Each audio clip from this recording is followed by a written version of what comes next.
जब भगवान राम बहुत यंग अवस्था में थे, कुछ 11-12 साल की अवस्था थी जब उनकी, स्वयं भगवान Ram went through a deep suffering in his life at that time, जिसको आज के युग में हम ट्रेमेंडस स्ट्रेस या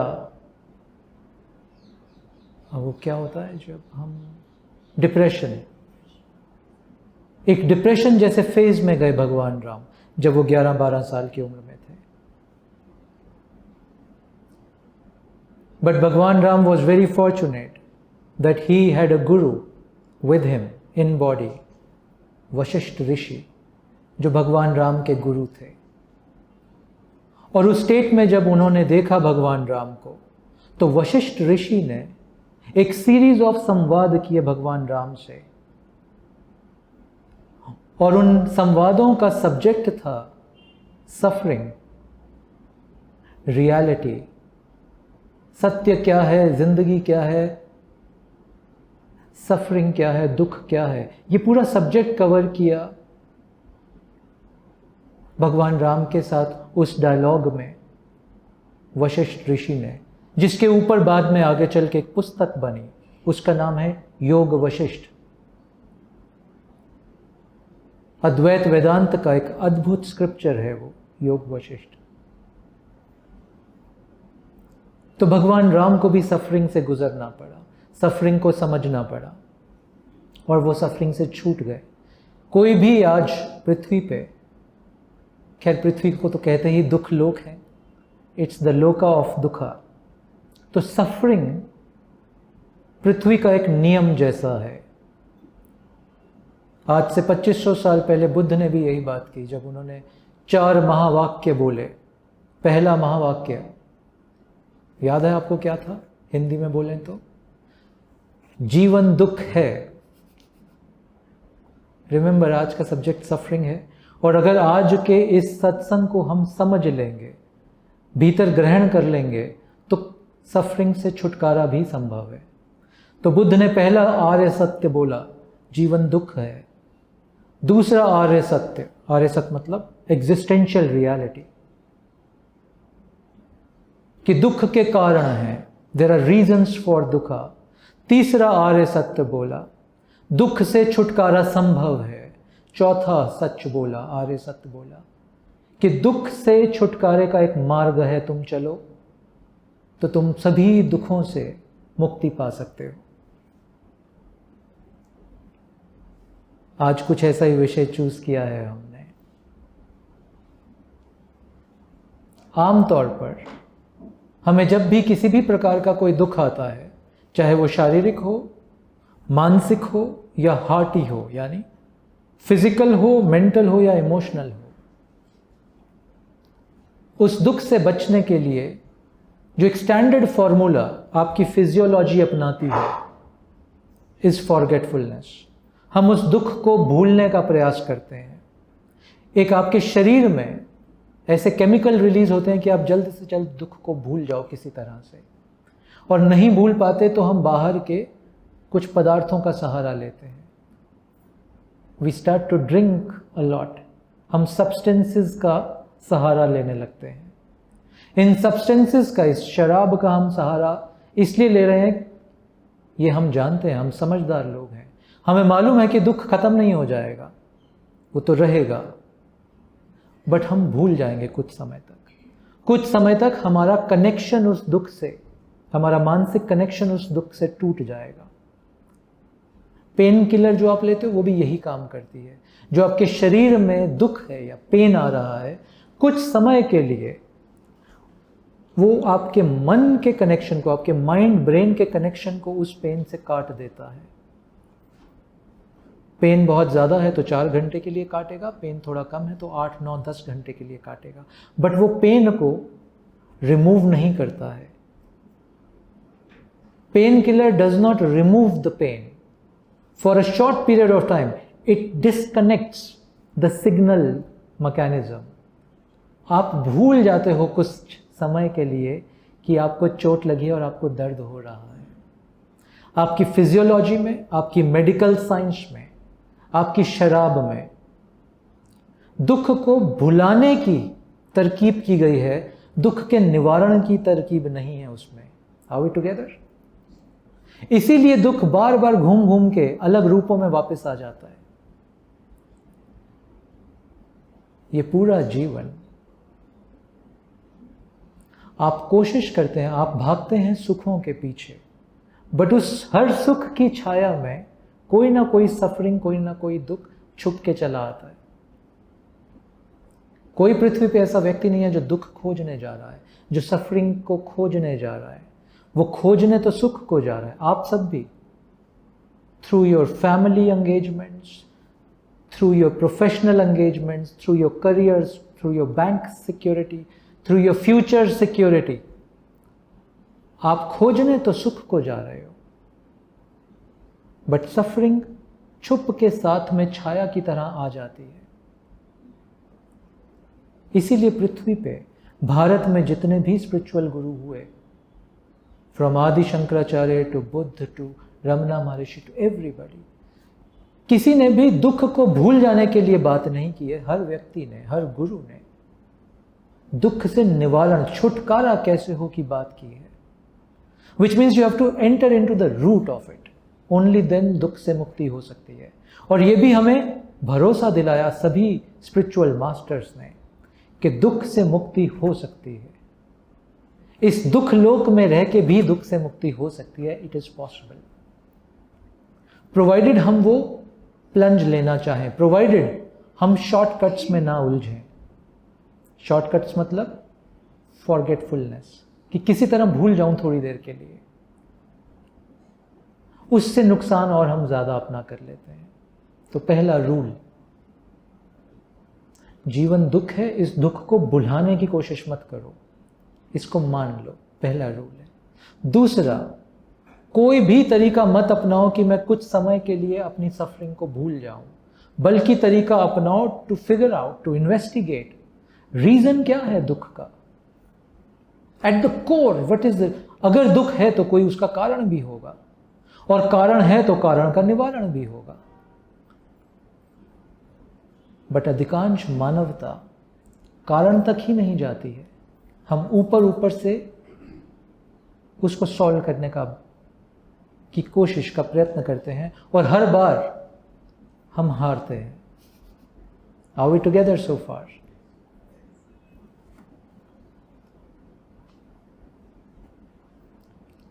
ये talk number 63 from the book called talks, उसमें से मैं रेफरेंस ले रहा हूं। किसी रोज भगवान रमन से भी किसी ने इसी तरह का कोई प्रश्न पूछा, सफरिंग या दुख से रिलेटेड। उन्होंने एक बहुत अद्भुत कहानी सुनाई। I am going to relate that story to you. ये बहुत ही फेमस कथा है उपनिषद में से, the story of 10th man. आपने शायद सुनी होगी, the story of the 10th man. एक बार 10 मित्र साथ में मिलके जंगल घूमने जाते हैं। ध्यान से देखना, ये स्टोरी बड़ी महत्वपूर्ण है। आज शायद कथाओं का दिन है, मैं आपको कुछ और कहानियां भी सुनाऊंगा, ऐसा लग रहा है फिलहाल। 10 मित्र मिलके जंगल में घूमने के लिए जाते हैं। कुछ देर आगे जाने के बाद एक नदी आती है जंगल में। उन्हें नदी पार करके उस तरफ जाना है। बहुत उत्सुक हैं सभी 10 मित्र नदी में प्रवेश करके उस तरफ जाने के लिए। So they enter into the river. एक एक करके रिवर में जाते हैं, क्रॉस करते हैं, बट पानी बहुत तेज है। पानी का बहाव नदी में बहुत तेज है क्योंकि वर्षा का समय है। बहरहाल वो नदी को क्रॉस करके उस पार चले जाते हैं। उनमें से एक मित्र समझदार होता है। वो बोलता है कि अरे क्या हम 10 के 10 आ गए, कोई डूब तो नहीं गया, चलो गिन लेते हैं एक बार। तो गिनते हैं, 1 2 3 4 5 6 7 8 9। 9? हम तो 10 आए थे। तो लगा एक बह गया। कह रहे नहीं नहीं, कुछ गलती होगी, दोबारा गिनते हैं। 1 2 3 4 5 6 7 8 9। 3 अलग अलग मित्र बार बार काउंटिंग करते हैं और हर बार 9 ही लोग निकल रहे हैं, तो सब बहुत तेज चिल्ला चिल्ला के रोने लग जाते हैं, क्योंकि एक मित्र बह गया। हम आए तो 10 थे नदी को क्रॉस करके, अब हम 9 रह गए हैं, एक मित्र बह गया। So they are in deep suffering. Remember, we are talking about suffering today. They are in deep pain and suffering and agony, क्योंकि एक मित्र बह चुका है उनका, डूब गया वो पानी में। अभी ये रो ही रहे होते हैं, तभी एक संत गुजर रहे हैं वहां से, एक साधु गुजर रहे हैं वहां पे। साधु पूछते हैं, क्या हुआ, इतना क्यों रो रहे हो? तो बोले कि 10 आए थे और एक मित्र बह गया पानी में। क्या जवाब देंगे उनके घर वालों को जाके? साधु ने बोला, मेरे पास उपाय है, मैं तुम्हारे 10वें मित्र को जीवित कर सकता हूं। तो पैरों में गिर जाते हैं कि महाराज कर दो, इससे अच्छा तो क्या ही होगा, जो चाहोगे हम देने को तैयार हैं आपको। तो साधु बोलते हैं, नहीं नहीं, मुझे आपसे कुछ चाहिए नहीं, बस मेरे गिनने का तरीका अलग है। कह रहे हैं, क्या है आपके गिनने का तरीका? कह रहे, एक एक को गिनूंगा, उसके चेहरे पे चाटा मारूंगा एक, तो तुम याद रखना। बोले, ये तो कोई बात नहीं, आप चाटा मार लीजिए, अगर इससे एक मरा हुआ मित्र जीवित होता है, so be it, let's do that. साधु सेज ऑल राइट। एक को चांटा पड़ा, बोला कितना? पहला 1। दूसरे को चांटा पड़ा, बोला कितना? बोला 2। ऐसे करते करते 10 को चांटा पड़ गया। बोले 10 ही तो लोग हैं, हो गया तुम्हारा 10वां मित्र जिंदा। बट कुछ तो हुआ नहीं था वहां पे, दे वर सीइंग ऑल दैट, कोई मैजिक तो हुआ नहीं। दे सेड, ये हुआ क्या? ये 10वां मित्र कहां से प्रकट हुआ? क्योंकि चांटे तो 10 ही सुने हमने कान ने, तो ये 10वां मित्र कहां से प्रकट हुआ? ये कहानी रमन महर्षि सुना रहे हैं, याद रखो, उस मित्र को सुना रहे हैं जिसने ये प्रश्न पूछा सफरिंग के बारे में। और इस कहानी को सुनाने के बाद जैसा भगवान है वो एक ही लाइन बोलते हैं इसके बाद, now I am going to repeat that line to you, and he says, he was, meaning the 10th man was all along there, but ignorance caused grief to all of them. वो 10वां मित्र सदा से वहीं था, but ignorance ने grief caused किया। इतना कह के भगवान चुप हो जाते हैं। अब इसके अंदर चलते हैं हम। पीछे हमने बात की थी कि अगर दुख है तो उसका कोई ना कोई कारण होगा, और अगर कारण है तो निवारण भी होगा। इसका मतलब इन्वेस्टिगेट करने की आवश्यकता है। और सूत्र दे रहे हैं भगवान यहां, वो कह रहे हैं कि सभी दुखों का एक ही कारण है, और वो है इग्नोरेंस। इसमें आगे बढ़ने से पहले let me ask you, do you agree with this?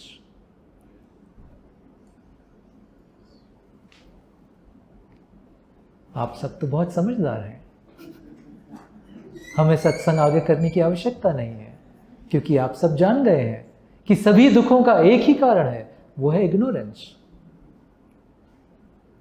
Late me ask you another question, आप लोगों के जीवन में कोई दुख है या नहीं? Be honest, yes?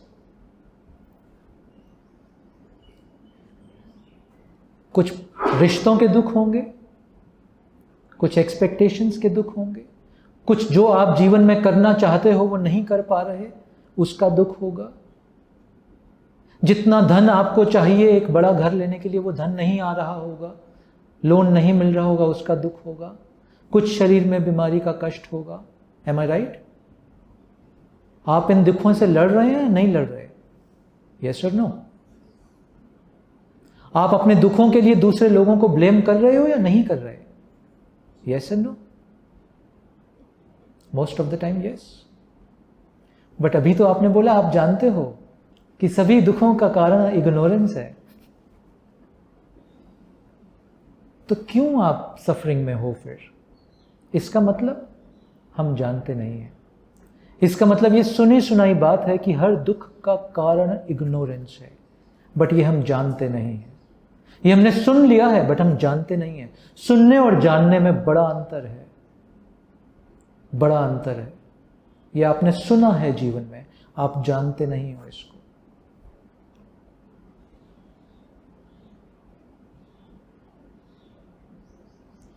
एक और कहानी सुनाता हूं आज आपको, शायद दुखों का निवारण कहानियों के माध्यम से हो जाए। अब मैं आपको ऐसी कहानी सुनाने वाला हूं जो मेरे जीवन की सबसे प्रिय कहानी है। ये कहानी भी उपनिषद में से है। आज रामनवमी का दिन है तो हम भगवान विष्णु की कहानी से शुरू करते हैं। ये कहानी है भगवान विष्णु और उनके प्रिय बंधु नारद मुनि की। जो प्रश्न किसी भक्त ने भगवान से पूछा अभी, जिस टॉक का मैंने आपको रेफरेंस दिया दुखों के बारे में, यही प्रश्न, ये नया प्रश्न नहीं है, आदिकाल से ये प्रश्न पूछा जा रहा है। यही प्रश्न पूछा नारद मुनि ने भगवान विष्णु से कि हे प्रभु, धरती पे इंसान के पास सब कुछ है मगर फिर भी वो इतना दुखी क्यों है? Why every human being on earth is suffering? What is the reason of his suffering on earth?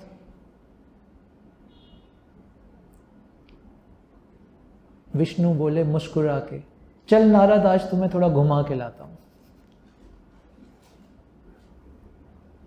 और नारद मुनि को घुमाते घुमाते एक जंगल में ले गए। काफी घंटों चलने के बाद विष्णु भगवान को बहुत प्यास लगी, गला सूखने लगा। तो एक बहुत बड़ा वट वृक्ष था, बैनियन ट्री, उसके नीचे बैठे और बोले, नारद मैं बहुत प्यासा हूं, बहुत प्यास लगी है, थोड़ा पानी लेके आइए। तुम खोज के आओ पानी, मैं वेट करता हूं, मैं विश्राम करता हूं यहाँ। नारद मुनि ने कहा, जी प्रभु। तो नारद मुनि चलते चलते जंगल में कोई पानी का स्रोत, कोई झरना, कोई नदी ढूंढने निकले। बहुत देर चलने के बाद कुछ नहीं मिला, थोड़ा और आगे गए तो एक कुटिया दिखी, एक घर दिखा उनको। घर का दरवाजा खटखटाया। सुनी है ये कहानी किसी ने? एनीबडी? दो मित्रों ने सुनी। तो घर का दरवाजा खटखटाया उन्होंने। एक बहुत सुंदर स्त्री ने घर का दरवाजा खोला और नारद मुनि तो उस स्त्री को देखते ही रह गए। उन्होंने अपने जीवन में इतनी सुंदर महिला नहीं देखी थी कभी। और वो बोलते हैं ना, love at first sight. Narad मुनि को प्रेम हो गया उस स्त्री से। बोले, तुम्हारे साथ रहना चाहता हूं, तुमसे विवाह करना चाहता हूं। सो द गर्ल सेड, देखने में तो मुझे भी आप बहुत पसंद आ रहे हैं, बट मेरे पिताजी से आज्ञा लेनी होगी। तो नारद ने कहा, मिलवाइए पिताजी से, उत्सुक हूं मैं तो पिताजी से मिलने के लिए। तो ले गई अंदर। घर के अंदर पिताजी हैं। पिताजी ने नारद को ऊपर से नीचे तक देखा। बोला, लगते तो भले मानस हो, विवाह के लिए मैं तैयार हूं, बट एक कंडीशन है। मेरे बहुत खेत खलियान हैं, पशु हैं और एक ही पुत्री है मेरी। मैं चाहता हूं शादी के बाद जो भी वर इससे शादी करे वो ये सब पशुओं का, खेत खलियान का ध्यान रखने लगे। नारद ने कहा, सो बीट। दोनों का विवाह हो गया। नारद मजे से खेत खलियानों का, जानवरों का ध्यान रखने लगे। समय बीतता गया, एक पुत्र हो गया। समय और बीता, दूसरा पुत्र हो गया। समय और बीता, परिवार बढ़ गया, तीसरा पुत्र भी हो गया। सो 3 sons were born। कुछ समय के बाद उस गांव में भीषण बाढ़ आई और उस बाढ़ से बचने के लिए नारद, उनकी बीवी और 3 बच्चे फटाफट पेड़ पे चढ़ गए। पिता बूढ़े थे, चढ़ नहीं पाए, तो पानी की एक लहर आई और पिता को बहा के ले गई। अब नारद, उनकी बीवी और 3 बच्चे पेड़ पे चढ़े हुए हैं। धीरे धीरे पानी का स्तर बढ़ने लगा। 5 ने एक दूसरे को पकड़ के रखा हुआ था, बट पानी का स्तर बढ़ा। एक आवेश आया पानी का और एक बच्चा बह गया। बहुत रोए चारों लोग मिलके, क्योंकि एक बच्चा बह गया पानी में। पानी और बढ़ा। दूसरा बच्चा भी पकड़ के, अब मुश्किल हो रहा था, काफी समय से लटका हुआ था, वो भी बह गया। अब नारद, उनकी बीवी और एक छोटा बच्चा जो सबसे यंगेस्ट चाइल्ड था, उसको बाहों में पकड़ा हुआ है। कई घंटे हो चुके हैं इनको वृक्ष पे लटके हुए। थक रहे हैं, हाथों का पकड़ छूट रहा है। पानी और बढ़ा और तीसरा बच्चा भी बह गया। दोनों पति पत्नी अथाह रोए, दुख, क्योंकि 3 बच्चे आंखों के सामने बह गए। अब बस मियाँ बीवी रह चुके हैं, पति पत्नी रह गए हैं। जल का स्तर और बढ़ा और नारद की बीवी भी बह गई। अब अकेले बिलख रहे हैं, रो रहे हैं पेड़ पे कि सारा परिवार खत्म हो गया, सबकी मृत्यु हो गई। कोस रहे हैं अपनी किस्मत को कि ये क्या हो गया मेरे साथ। कुछ दिन तक पेड़ पे बने रहे, बाढ़ का जल स्तर कम हुआ, कुछ दिनों के बाद पेड़ से उतरे नारद। अब कई दिन से कुछ खाया पिया नहीं है नारद ने। जैसे ही पेड़ से उतरे, कंठ सूखा, भयंकर प्यास लगी नारद को। और जैसे ही प्यास लगी तो एकदम याद आया और भागे ढूंढने के लिए भगवान विष्णु को। पहुंच गए वहां पे, वो पेड़ के नीचे विराजमान है। गिर गए पैरों में भगवान विष्णु के, बोला हे प्रभु, ये क्या नाटक है, ये क्या हुआ मेरे साथ। और दुखी हैं एकदम, he is suffering a lot. और विष्णु मुस्कुराने लगे, बोले नारद उत्तर मिल गया तुझे। तूने प्रश्न पूछा था कि what is the reason of suffering on earth. Narad बोला कुछ मिला कुछ नहीं मिला, भगवान थोड़ा खुल के बताइए। भगवान ने दो बातें बोली। बोले पहला, इस पृथ्वी पे मैं सबको भेजता हूं उसके कर्मों के अनुसार। Please listen to this very carefully. इस पृथ्वी पे मैं सबको भेजता हूं उसके कर्मों के अनुसार, बट अपने काम से, अपना पानी ढूंढने के लिए। Please understand it carefully. तुम जन्म लेते हो तुम्हारे कर्मों के अनुसार, बट उसके काम के लिए। पानी उसका ढूंढने आए हो तुम, अपना नहीं। कंठ उसका प्यासा है, तुम्हारा नहीं। पहली बात कि इस बात को वो भूल जाता है, इस वजह से दुख पाता है। पहला रीजन दुख का। दूसरा, और पृथ्वी पे जाके माया के एक जाल में फंस के इस ट्रांजिशनरी माया को रियल मानने लगता है। इस सपने को रियल मानने लगता है और रियल बनाने की कोशिश करता रहता है। जैसे ही सपने को सत्य मानता है वो बंध जाता है, and that is the cause of his suffering. जिसको बुद्ध ने आगे चल के बोला, एवरीथिंग हियर इज इम्परमानेंट।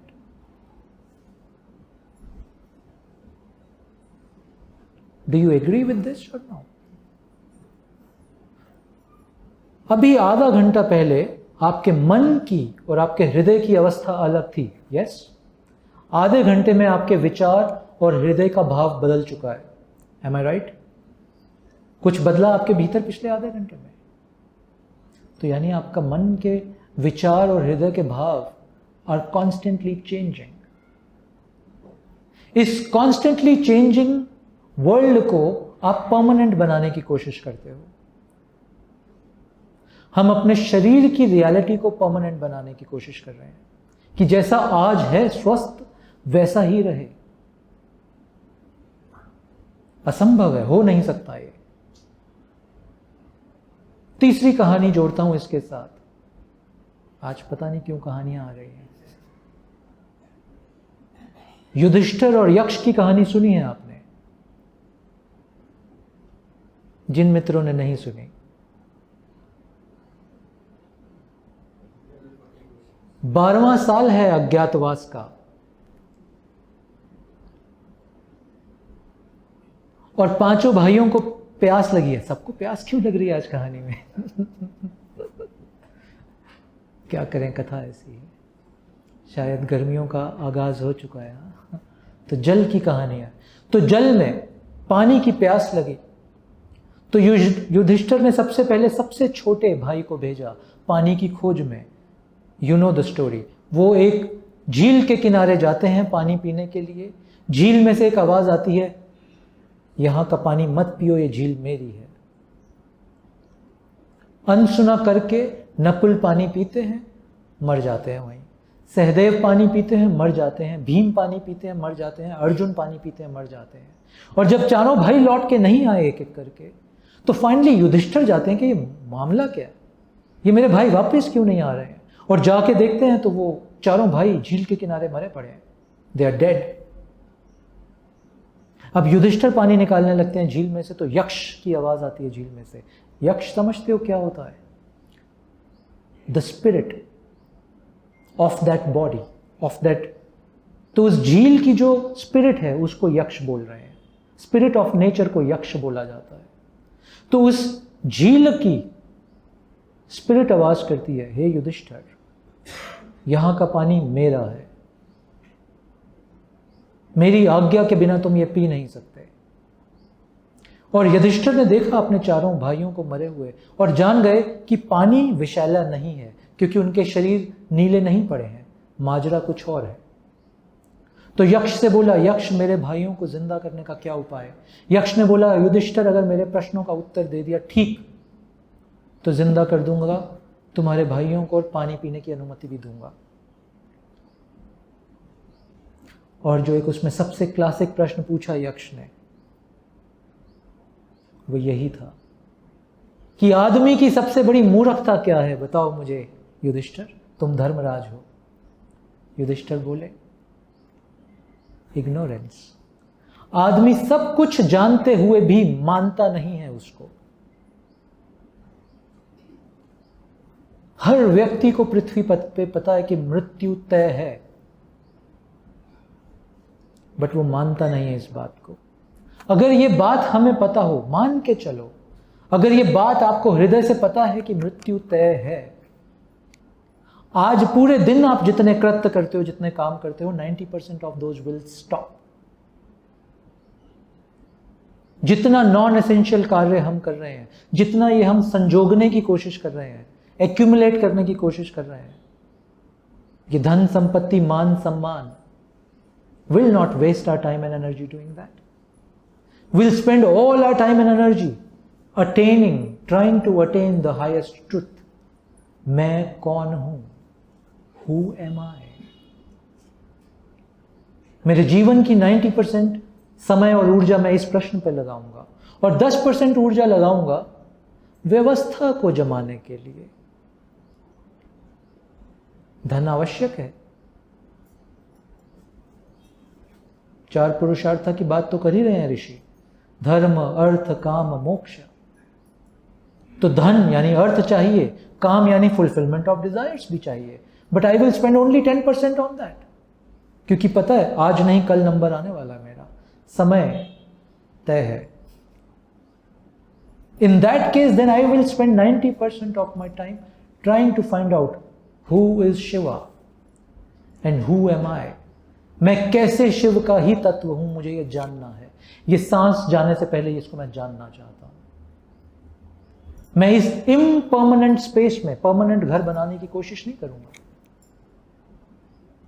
मैं इस इम्पर्मानेंट संसार में परमानेंट नाम कमाने की कोशिश नहीं करूंगा।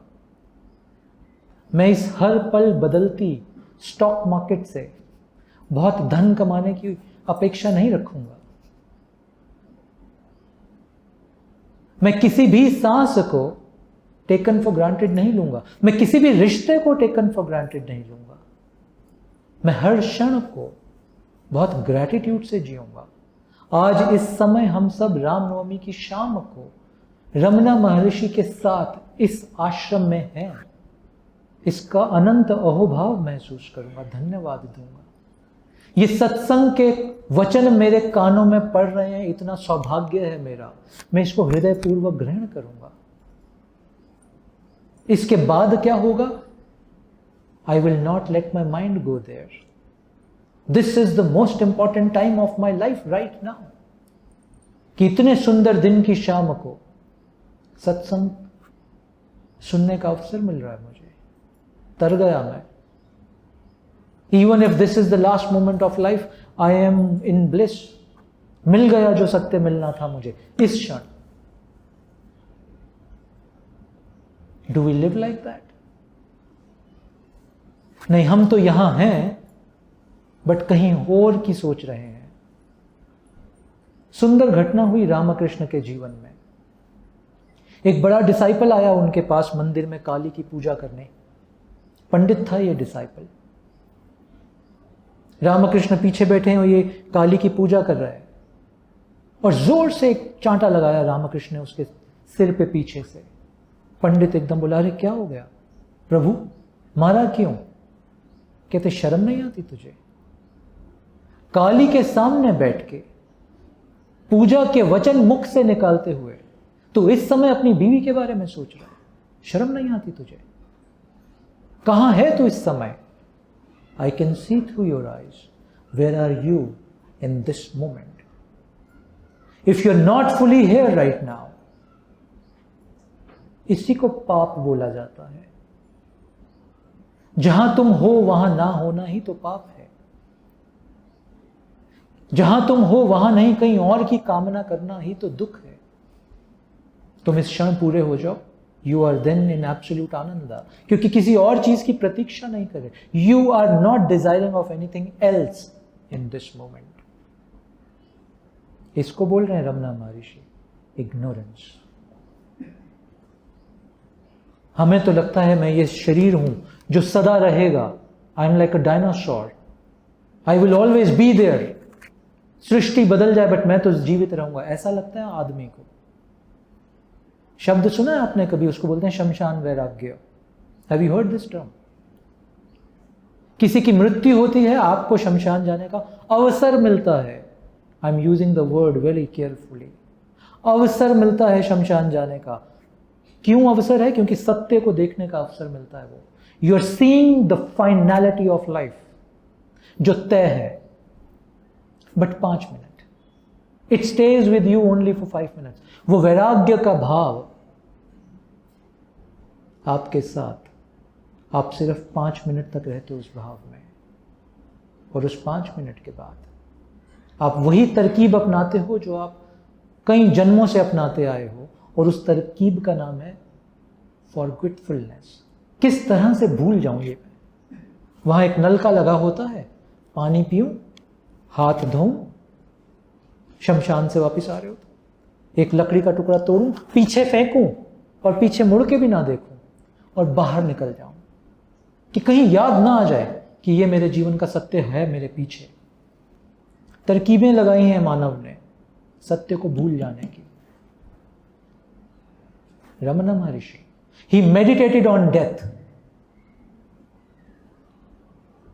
ये शमशान वैराग्य को होने नहीं दिया इन्होंने अपने साथ। जिस दिन मृत्यु का अनुभव हुआ, बस पकड़ लिया उसको, अब नहीं छोड़ूंगा इसको तो जानना ही है।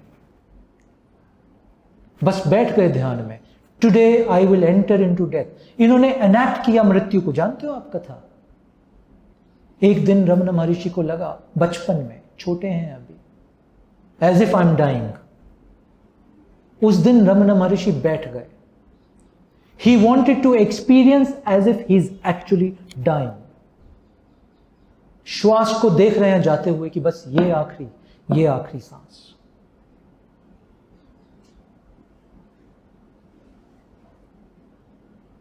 तो वो बालक रमना महर्षि बन गया।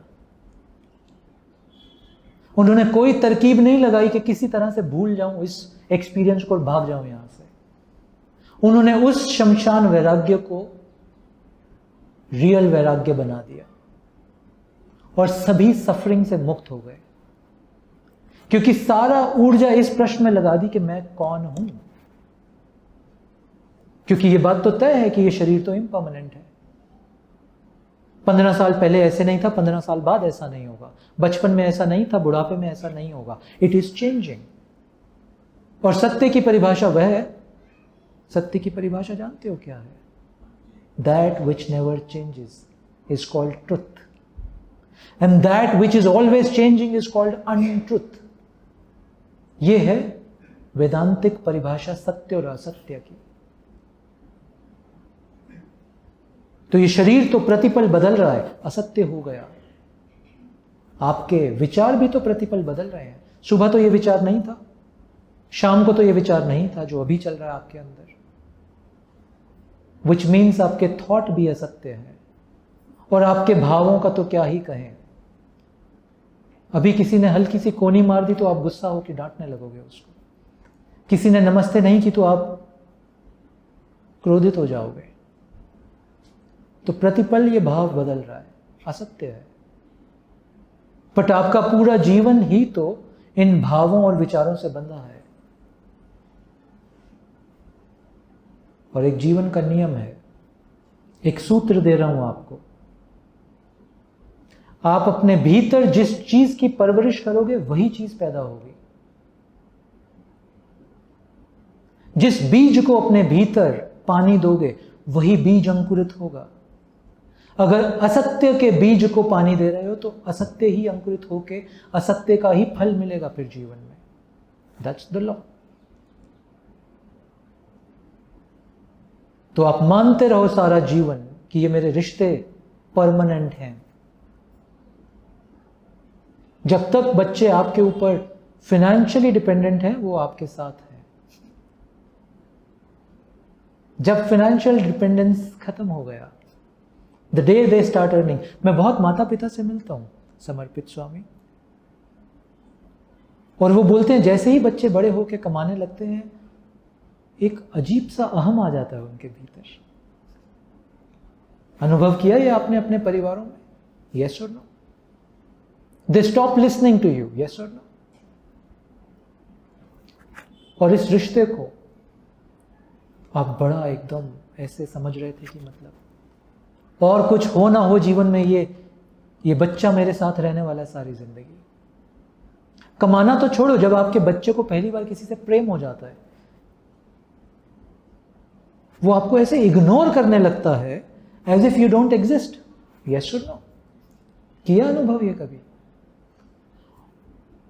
मैं बहुत ऐसे माता पिता से मिलता हूं जो बोलते हैं कि मैं सारा जीवन का प्रयास इसलिए कर रहा हूं ताकि बच्चों को अच्छा जीवन दे सकूं। 1 मिनट लगता है उनको आपको भूलने में। गलती उनकी नहीं है, क्योंकि आपको भी 1 ही मिनट लगा था अपने माँ बाप को भूल जाने में, जब करियर के नाम से आप भी उनको गांव में छोड़ के निकल पड़े थे। फिर जाते थे साल में 2 साल में एक बार उनसे मिलने। आप नहीं खड़े थे उनके सुख दुख के लिए उनके साथ। ये सत्य है। आपका विवाह हो गया, आपने अपना फैमिली यूनिट शुरू कर दिया, यू फॉरगॉट योर पेरेंट्स। और अगर आप उनके साथ रहे जॉइंट फैमिली में तो झगड़ा ही करते रहे, प्रेम तो था नहीं उसमें। एम आई राइट?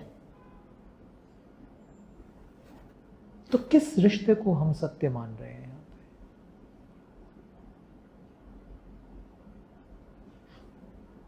वो डोनाल्ड ट्रंप हल्का सा एक इंटरव्यू देते हैं कि मैं टैरिफ लगाने वाला हूं।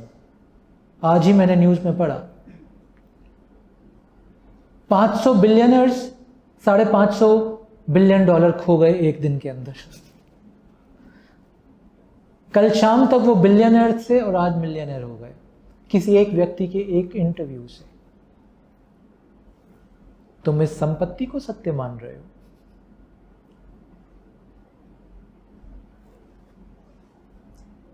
रमना महर्षि का अद्भुत वाक्य, हु एम आई? अगर ये शरीर नहीं हूं मैं, ये विचार नहीं हूं मैं, ये मन नहीं हूं मैं, तो कौन हूं मैं? मेरी वास्तविकता क्या है? What is my truth then? But हम कन्वीनियंटली फॉरगेटफुल का सहारा लेते हैं, क्योंकि इन्वेस्टिगेट करना प्रयत्न है, इट्स एन एफर्ट। हम करना नहीं चाहते।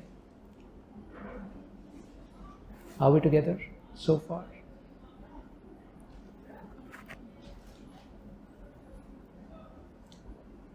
माफ कीजिए, कुछ सब्जेक्ट ही ऐसा है सफरिंग का कि थोड़ा इंटेंस हो जाता है।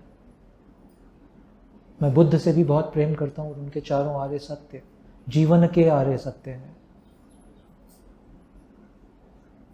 किसी आनंद में आप प्रवेश नहीं कर सकते इसको लांघे बिना। You have to transcend this, और you have to live in this realization that I am sharing with you, कि जीवन दुख है, दुख के कारण हैं, इन कारणों के निवारण भी हैं। There are solutions to it and there is a path, चला भी जा सकता है। रमना महर्षि ने पाथ का नाम दिया who am I. Her master ने उस पाथ का नाम अलग दिया है। बट हर मास्टर ने वो पाथ दिखाया है। Please walk that path. वही तुम्हें सभी सफरिंग से मुक्त करेगा। देखो चेहरा रमन महर्षि का। मैंने भगवान की कोई किताब नहीं पढ़ी आज तक। आज भी हर सत्संग से पहले इस टॉक की किताब जो मेरे आईपैड पे है, मैं इसको थोड़ा सा पढ़ता हूं। इसमें से जो सूत्र के दर्शन हो जाते हैं, बस वही टॉपिक मैं इनको बोल देता हूं कि इसी पे बात करेंगे। क्यों नहीं पढ़ी कोई उनकी पुस्तक? क्योंकि जिस दिन पहली बार उनका चेहरा देखा और उनकी आंखें देखी, मुझे लगा इस व्यक्ति के पास एक ऐसा आनंद है जो मैं खोज रहा हूं। He has that. इनकी आंखों में दिख गया वो मुझे, और यही फोटो देखा था सबसे पहले मैंने इनका। His eyes are in Ananda, I want that। और उसको पाने के लिए जो करना होगा मैं करूंगा, बट मुझे वो चाहिए। It was my deepest desire, I'm using the word desire, but that deepest desire killed all other desires and only this desire remained। और उस आनंद के दर्शन हुए, आपको भी होंगे। चेहरा काफी है, ये आनंदित आंखें काफी हैं आपको ट्रांसफॉर्म करने के लिए। शर्त एक है, बस देख लेना। और देखने का एक मतलब होता है दर्शन। इस देखने को देखने वाला नहीं बोल रहा हूं मैं, इसको दर्शन की संज्ञा दे रहा हूं। दर्शन मतलब एक ऐसे क्षण में देख लेना जब आपका शरीर, मन, विचार, चेतना सब एक हो गए। उस क्षण में किसी की आंखें देख ली, उस इम्प्रिंट को आप सारी जिंदगी भुला नहीं पाओगे। और वो इम्प्रिंट आपको प्रेरित करेगा सत्य की खोज के लिए। कोई मास्टर आपको टीचिंग नहीं दे रहा है। If you think I am giving you some teachings, no, I am sorry, I am not giving you any teaching. ना बुद्ध ने कोई टीचिंग दी, ना रमन महर्षि ने कोई टीचिंग दी। हम सबका एक ही काम है, इन वचनों से, कुछ बातों से हम किसी तरह आपके हृदय में ये आग जला दें कि आप भी इम्पर्मानेंट को छोड़ के परमानेंट की खोज में निकलो, असत्य को छोड़ के सत्य की खोज में निकलो। असतो मा सद्गमया।